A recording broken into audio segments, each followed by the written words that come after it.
Welcome back to English connection guys. आपको पता है, मुझे एक वर्ड पता है जो आप डेली यूज करते हैं। क्या? आप उसे डेली यूज कर रहे हैं, लेकिन मुझे पता है बचपन से आप रोज यूज करते आ रहे हैं, और वो वर्ड है सिट, जिसका मतलब तो आप सभी को पता है, बैठना। और आप हर दिन किसी न किसी को बोलते रहते हैं बैठ जाओ। लेकिन क्या आपने नोटिस किया, आप सिर्फ और सिर्फ सिट नहीं बोलते, आप इसके साथ एक और वर्ड यूज करते हैं जो कि है डाउन। मतलब आप कहते हो सिट डाउन। क्यों कहते हो डाउन? आप डाउन का यूज क्यों करते हो? क्योंकि डाउन का मतलब होता है नीचे, और जब कोई व्यक्ति खड़ा है, ठीक है, जब कोई व्यक्ति खड़ा है तो उसे बैठने के लिए आप बोलते हैं, तो कहीं ना कहीं आप बोलते हैं नीचे बैठ जाओ, बट आप नीचे का यूज करते नहीं हैं, बट इंग्लिश में आप बोलते हो सिट डाउन। ठीक है, ये चलो हमने समझ लिया। लेकिन अगर कोई व्यक्ति लेटा हुआ है और उसको बोलना है बैठ जाओ, तो आप कैसे बोलोगे? उसके लिए आप डाउन तो यूज कर नहीं सकते, क्योंकि जब कोई खड़ा है तो आपने डाउन यूज कर लिया क्योंकि वो नीचे बैठेगा। बट जब कोई लेटा हुआ है तो उसे उठकर बैठना है, तो आपको क्या करना है, आप सिट बोलेंगे और साथ में अप बोल देंगे। सिट अप, इसका मतलब है उठकर बैठो। तो कोई लेटा है तो ये यूज करना है। आपने ये जो दो चीजें अभी सीखी हैं, ये दोनों के दोनों पता है क्या हैं? ये दोनों के दोनों हैं फ्रेजल वर्ब्स। क्या हैं? Phrasal verbs. तो अभी तक आप क्या कर रहे थे? आप वर्ब सीख रहे थे। अगर आप सिर्फ वर्ब सीखते हैं और सोचते हैं कि आप बहुत अच्छी इंग्लिश बोल लेंगे, तो मैं ये कह दूं कि सिर्फ और सिर्फ वर्ब सीखकर आप अच्छी इंग्लिश नहीं बोल सकते। लेकिन अगर आप फ्रेजल वर्ब सीखते हैं तो आप बहुत ही अच्छी इंग्लिश बोल सकते हैं और बहुत ही आसानी से बोल सकते हैं, क्योंकि बहुत सारी ऐसी बातें हैं जो बोलने के लिए, जो दूसरों को समझाने के लिए आपको इनकी ज़रूरत पड़ती ही पड़ती है।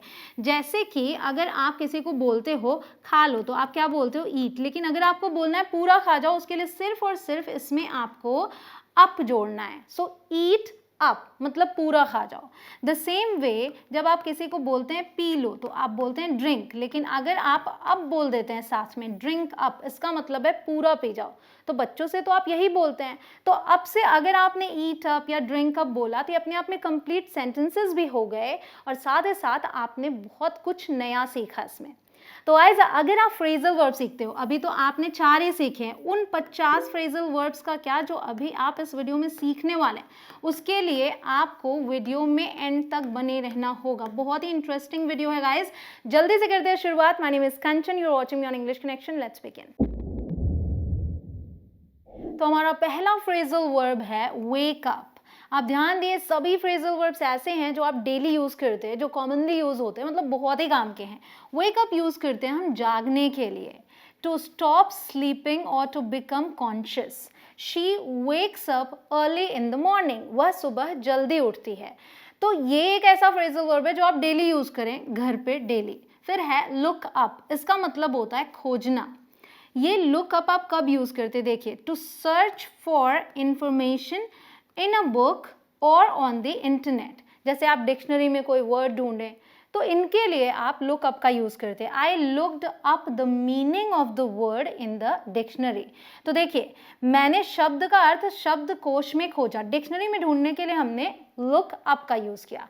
अगला है क्लीन अप, मतलब साफ सुथरा करना, टू मेक समथिंग क्लीन और tidy. We need to clean up the house before the guests arrive. मेहमान आने से पहले हमें घर को साफ सुथरा करना होगा। तो क्लीन अप में हर तरीके की साफ सफाई आ जाती है। फिर है गो आउट, गो मिल जाना, आउट हो गया बाहर, सो बाहर जाना। टू लीव द हाउस और a building, to go outside. She went out, अब सेकेंड फॉर्म वेंट होती है गो की। तो ध्यान रखें कि जो वर्ब है ना, बस उसी का फॉर्म चेंज होगा। ये जो साथ में एक्स्ट्रा वर्ड लगा हुआ है, इसमें कोई चेंजेस नहीं आते। तो गो का वेंट हो गया, but out as it is है। She went out to buy some groceries, वह कुछ किराने की चीजें खरीदने के लिए बाहर गई। ग्रोसरीज मतलब किराने का सामान। फिर है पुट आउट, इसका मतलब होता है बुझाना। कई बार आप देखेंगे कि कुछ चीज़ें तो आप समझ पाएंगे वर्ड्स को देख के कि हाँ इसकी ये मीनिंग होती है, लेकिन ज़रूरी नहीं है कि हर बार मीनिंग आप अपने से समझ पाएं। इसको आपको याद करना होगा। पुट आउट मीन्स बुझाना। टू एक्सटिंग्विश अ फायर और a cigarette. He put out the cigarette before entering the building. उसने इमारत में जाने से पहले सिगरेट बुझा दिया। तो सिगरेट बुझाने के लिए put out। फिर है get on, इसका मतलब है चढ़ना। get के साथ यहाँ पर हमने on यूज किया, और आप यहाँ देख रहे हैं एक बस है। To board a bus, train और plane। मैंने 3 चीज़ों का जिक्र किया है, बस, ट्रेन और plane. We got on the train and found our seats. हम ट्रेन में चढ़े और हमारी सीट मिल गई.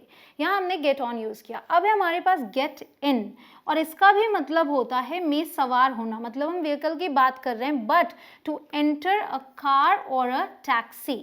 मतलब बस, ट्रेन, प्लेन के लिए हम गेट ऑन यूज़ कर रहे थे, कार और टैक्सी के लिए इन यूज़ कर रहे हैं. उसका एक रीज़न है. आप कार और टैक्सी में जाते तो क्या खड़े हो पाते हैं वहाँ पे? वहाँ बहुत ही छोटा स्पेस होता है, इसलिए हम इनका यूज़ करते हैं. और बस, ट्रेन, प्लेन, इन पर हम वॉक भी करते हैं, चलते हैं, तो हम उस पर ऑन का यूज़ करते हैं उनके साथ. We got in the taxi and told the driver where to go. हम टैक्सी में सवार हो गए और ड्राइवर को बताया कि कहाँ जाना है. फिर हमारे पास गेट ऑफ. इसका मतलब होता है उतरना. टू लीव अ बस, ट्रेन और प्लेन. तो जब हम बस पर चढ़े तो हमने गेट ऑन यूज़ किया और उतरने के लिए गेट ऑफ यूज़ कर रहे हैं. We got off the bus at the next stop. हम अगले स्टॉप पर बस से उतर गए. अब मेरे पास आपके लिए क्वेश्चन है कि जब हमने गेट ऑन यूज़ किया तो उतरने के लिए गेट ऑफ यूज़ किया. जब हम गेट इन यूज़ कर रहे हैं तो कार और टैक्सी से उतरने के लिए क्या यूज़ करेंगे, ये आपको बताना है कमेंट सेक्शन में. उसके अलावा अगर आपको ऐसी वीडियोस और चाहिए तो आप कमेंट सेक्शन में दिल मांगे मोर लिख सकते हैं. नाउ कम इन मतलब अंदर आना. कम मीन्स आना, इन मतलब अंदर. टू एंटर अ रूम और a building. Please come in and have a seat. कृपया अंदर आइए और बैठिए. ये तो बहुत ही ज़्यादा यूज़ होता है. फिर हमारे पास टर्न ऑन, और इसका मतलब होता है चालू करना. ये आप अपने घर में डेली यूज़ करते हैं. To switch on an appliance और a device. He turned on the TV to watch the news. उसने समाचार देखने के लिए टीवी ऑन किया. तो टीवी ऑन करें, लाइट ऑन करें, फैन ऑन करें, आप क्या यूज़ करेंगे? Turn on. फिर हमारे पास इसका ऑपोजिट टर्न ऑफ मतलब बंद करना. To switch off an appliance or a device. Don't forget to turn off the light before leaving. जाने से पहले बत्ती बंद करना मत भूलना. तो बत्ती बुझाना बोल रहे हैं तो भी आप turn off का यूज़ करेंगे. तो switch on, टर्न ऑन ये यूज़ कर सकते हैं, और स्विच ऑफ और टर्न ऑफ यूज़ कर सकते हैं. फिर हमारे पास टेक आउट मतलब निकालना. टेक आउट कहीं से बाहर निकालने के लिए कोई चीज़. To remove something from a container और a place. She took out a book from her bag to read. उसने पढ़ने के लिए अपने बैग से एक किताब निकाला. तो बैग से निकाला, took out from. Next, pick up means उठाना. To lift something from the ground और अ सरफेस. तो ज़मीन से कुछ उठाएं तो भी आप इसको यूज़ करें, और कोई सरफेस है तो उससे उठाएं तो भी. He picked up the pen from the table. उसने मेज से कलम उठा लिया. नेक्स्ट, लुक आफ्टर मतलब देखभाल करना. आप अपने घर में अपने छोटों की देखभाल करते हैं, आप लुक आफ्टर यूज़ कर सकते हैं. To take care of somebody और something or yourself. All right, she looks after her younger sister when their parents are not home. जब उनके माता पिता घर नहीं होते हैं तो वो अपनी छोटी बहन का ख्याल रखती है. Next, take care of. इसका मतलब होता है ख्याल रखना. आप देखिए, ख्याल रखना, देखभाल करना दोनों एक जैसे ही हैं, सिमिलर ही हैं, तो दोनों में से आप किसी का भी यूज़ कर सकते हैं. To take care of someone or something. She takes care of her plants by watering them regularly. वह पौधों को पानी देकर, नियमित रूप से पानी देकर उनका ख्याल रखती है. फिर है bring back. इसका मतलब होता है लौटाना. bring back वापस लाना. To return something to its original place or owner. Don't forget to bring back the book you borrowed from the library. पुस्तकालय से उधार ली हुई किताब लौटाना मत भूलना. तो bring back यूज़ करेंगे. फिर क्या है हमारे पास? hang up. इसका मतलब होता है लटकाना या टांगना. आप कपड़े लटकाते हैं या फिर टांगते हैं, right? To put something on a hook or a hanger. She hung up her coat in the closet. hung up use किया हमने, hang फर्स्ट फॉर्म है, hung सेकेंड फॉर्म हो गई. she hung up her coat in the closet means उसने अपना coat closet में लटका दिया या फिर टांग दिया. नेक्स्ट है stand up मतलब खड़ा होना. देखिए अगेन मैंने बोला था sit down यूज़ करते हैं. द सेम वे अगर कोई बैठा है तभी तो बोलेंगे खड़े हो, तो हम क्या यूज़ करते हैं? stand up. To rise from a seated or lying position. He stood up to greet the guests. वह मेहमानों का स्वागत करने के लिए खड़ा हुआ. Next है put ऑन इसका मतलब होता है पहनना या लगाना, टू वेयर क्लोथ्स और टू अप्लाई समथिंग। जैसे आप क्रीम लगाते हैं तो भी पुट ऑन यूज करेंगे, कपड़े पहनते हैं तो भी पुट ऑन यूज करेंगे। She puts on some makeup before going out, वह बाहर जाने से पहले थोड़ा मेकअप लगाती है। गाइस, अगर आपको ये वीडियो पसंद आ रही है तो वीडियो को लाइक करें, अपने फ्रेंड्स के साथ शेयर करें, और अगर आप चैनल पर नए हो, अभी तक सब्सक्राइब नहीं किया तो सब्सक्राइब करके बेल आइकॉन को प्रेस करें ताकि नोटिफिकेशन सीधे आपके फोन तक पहुंचे। फिर है टेक ऑफ, इसका मतलब है उतारना। ये पुट ऑन का ऑपोजिट है। पुट ऑन का ऑपोजिट पुट ऑफ नहीं होता, ये ध्यान रखें, टेक ऑफ होता है। To remove clothes, he took off his jacket when he entered the warm room, उसने गर्म कमरे में जाते समय अपनी जैकेट उतार ली। नेक्स्ट है लुक फॉर, इसका मतलब है खोजना।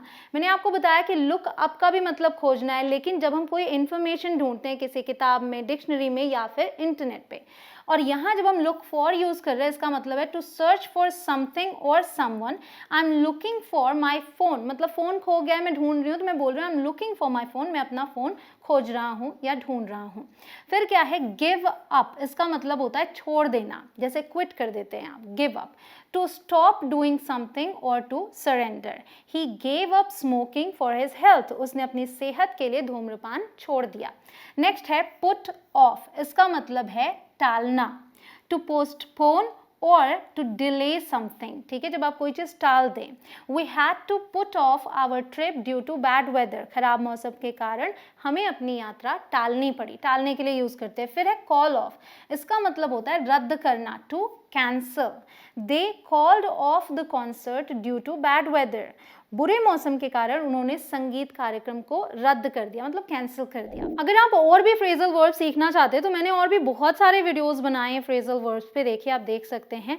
इन्हें देखने के लिए आपको करना क्या है, आप सिंपली चैनल पर जाइए, उसके बाद यहाँ पर जो सर्च वाला ऑप्शन आता है चैनल के अंदर, वहाँ पर टाइप कीजिए फ्रेजल वर्ब्स और एंटर कर दीजिए, ये सारी वीडियोज़ आपको दिख जाएंगी और आप 1 बाय 1 सभी वीडियोस देख सकते हैं। The next one is look out, इसका मतलब होता है सावधान रहना, लुक आउट या फिर वॉच आउट। अगर आप जा रहे हैं, सामने से बस आ रही है, तो दूसरा व्यक्ति क्या बोलेगा, लुक आउट, सावधान रहो। टू बी केयरफुल और to watch out for something. Example देखिए, look out for cars when crossing the, यहाँ पे रोड होना चाहिए, When crossing the road, सड़क पार करते समय गाड़ियों से सावधान रहना। फिर हमारे पास स्टैंड बाय, ये बहुत ही अच्छा फ्रेजल वर्ब है जिसका मतलब है साथ खड़ा होना, जैसे बुरे वक्त में कोई आपके साथ खड़ा हो। टू बी रेडी और अवेलेबल टू हेल्प और support, I will stand by you during the difficult times, मैं मुश्किल वक्त में आपके साथ खड़ा रहूँगा। नेक्स्ट है पुट अवे, इसका मतलब होता है हटा देना, और हटा देना का मतलब है कि जो चीज़ जहाँ रखी जाती है वहाँ रख देना, ठीक है। टू टाइडी अप और to store something in its proper place. We put away the dishes after dinner, हम रात के खाने के बाद बर्तन हटा देते हैं। The next one is come out, मतलब निकल आना, to exit or to appear from a place or an object. The sun came out from behind the clouds, बादलों के पीछे से सूरज निकल आया। Next, turn up, देखिए टर्न ऑन चालू करना, टर्न अप मतलब वॉल्यूम बढ़ाना, ठीक है, टू इंक्रीज द वॉल्यूम और the intensity of a sound. She turned up the music to dance, उसने नाचने के लिए संगीत की वॉल्यूम को बढ़ा दिया। नेक्स्ट है पुट इन, इसका मतलब होता है डालना, टू इंसर्ट और to install something. He put in a new battery in the remote control, उसने रिमोट कंट्रोल में एक नई बैटरी डाल दी, तो नई बैटरी डाली तो put in यूज किया। फिर क्या है हमारे पास keep up, इसका मतलब है जारी रखना, जैसे क्या बोलते हैं keep up the good work, मतलब जो अच्छा काम कर रहे हो इसे जारी रखो। To maintain or to continue something, you need to keep up your studies to pass the exam, आपको परीक्षा पास करने के लिए अपने अध्ययन को जारी रखने की ज़रूरत है।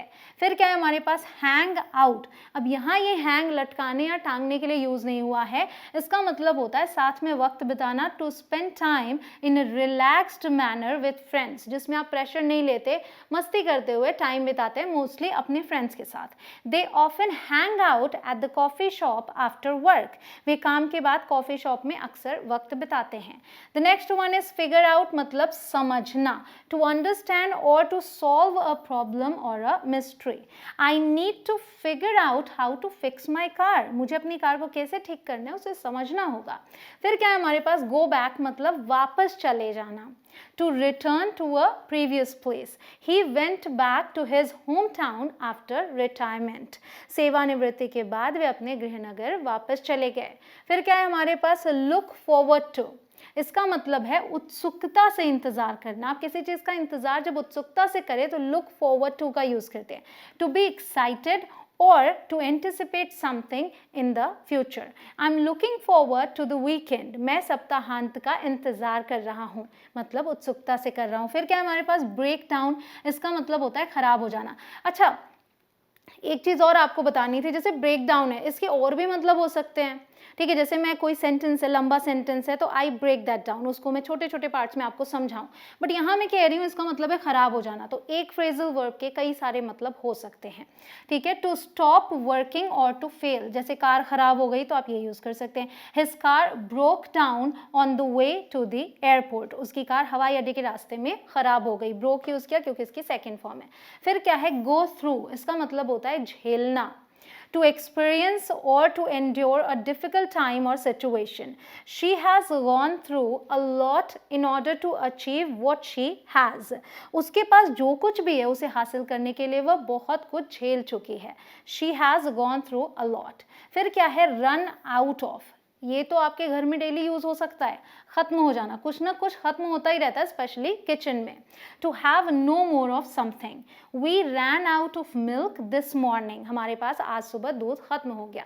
फिर क्या है ब्रिंग अप, मतलब मुद्दा उठाना. कोई मीटिंग है, वहां पर आप कोई मुद्दा उठाते हैं तो ब्रिंग अप यूज करेंगे. टू रेज और to mention a topic in a conversation. She brought up the issue of climate change during the meeting. उन्होंने बैठक के दौरान जलवायु परिवर्तन के मुद्दे को उठाया.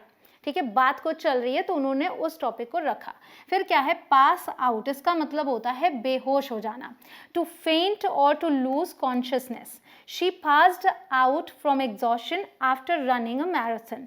वह मैराथन दौड़ने के बाद थकान से बेहोश हो गई. बाय द वे यहाँ पे ही है पिक्चर में, बट जो मीनिंग है वो शी के साथ है. फिर क्या है वर्क आउट. इसका मतलब होता है व्यायाम करना.